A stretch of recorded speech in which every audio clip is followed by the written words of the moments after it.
Вітаю! З вами Юрій Костенко, спеціально для каналу Меновіта Онлайн.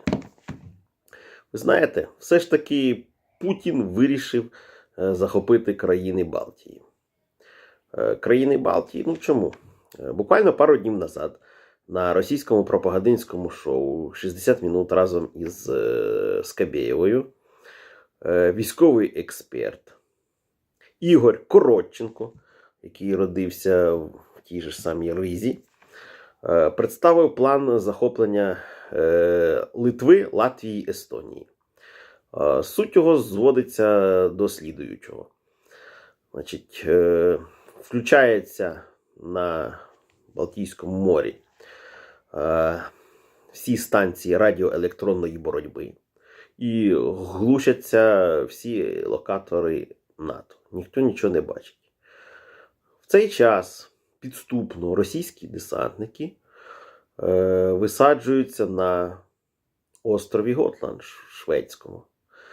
Там вони розгортають комплекси С-400, С-300, ставлять противочовнові ракети.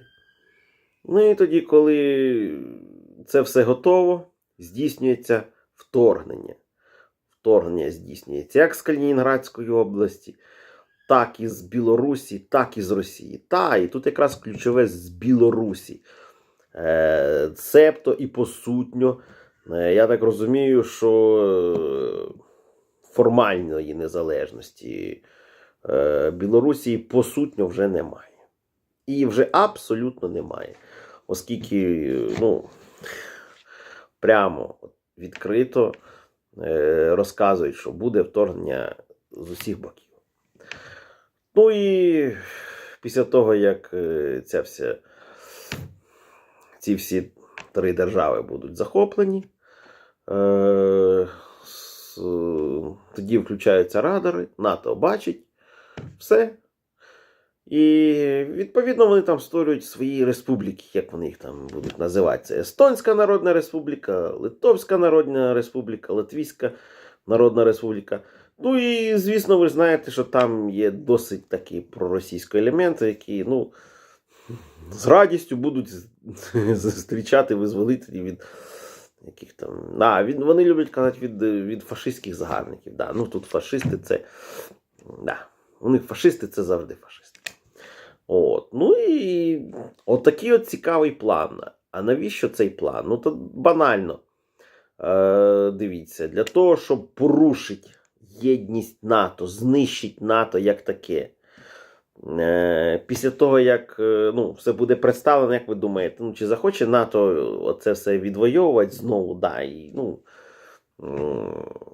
чи воно йому здалося при тих же ж самих розстановках, що в тому ж самому НАТО є певні країни, які точно не захочуть відвоювати це все. І це все поки потягнеться туди-сюди, то про це все і забудеться. На це якраз і розраховує пан Путін. А стосовно, скажімо так, чи це нереально, чи це, дивіться самі. Тих же самих 100 тисяч вони знаходяться під Єльнею. І там вони казали з доведенням до 175 тисяч військ. І всі кричать, що це на Україну. Тут не треба бути особливим військовим експертом, знаючи, що українська армія становить 250 тисяч. Там, вроді, Зеленський 8 тисяч все ж таки ще додав недавно. Точно не скажу. Ясно, що 175 на 250 це армія вторгнення має бути хоча б раза в два, у 3 рази має бути більше, ніж Збройні Сили України. А от якраз пройтися по країнах Балтії, там якраз в них на всіх трьох і буде 50 тисяч якраз, то проти них, плюс білоруських 70 тисяч якраз вистачає для повної окупації цих трьох невеличких країн і завдання посутнього удару по НАТО. А після того, як здійсниться окупація Латвії, Литви і Естонії, то тут вже далеко ходити не треба. Тоді вже можна планувати вторгнення і в Україну, в Польщу, Чехію, і всі ті інші країни, які були в радянському блоці. чи в Варшавському договорі, чи в Раді економічної взаємодопомоги. Ну, як ми бачимо, за 30 років Росія не перестала бути Совєтським Союзом. Це й досі Совєтський Союз. Совєтський Союз, притом якраз з останніх таких, знаєте, брежнівських часів. І більше того, в них рішення приймаються колегіально.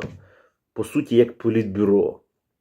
Є там декілька груп впливу, яких мені називають там башні Кремля, і вони між собою ворогують і здійснюють певний вплив.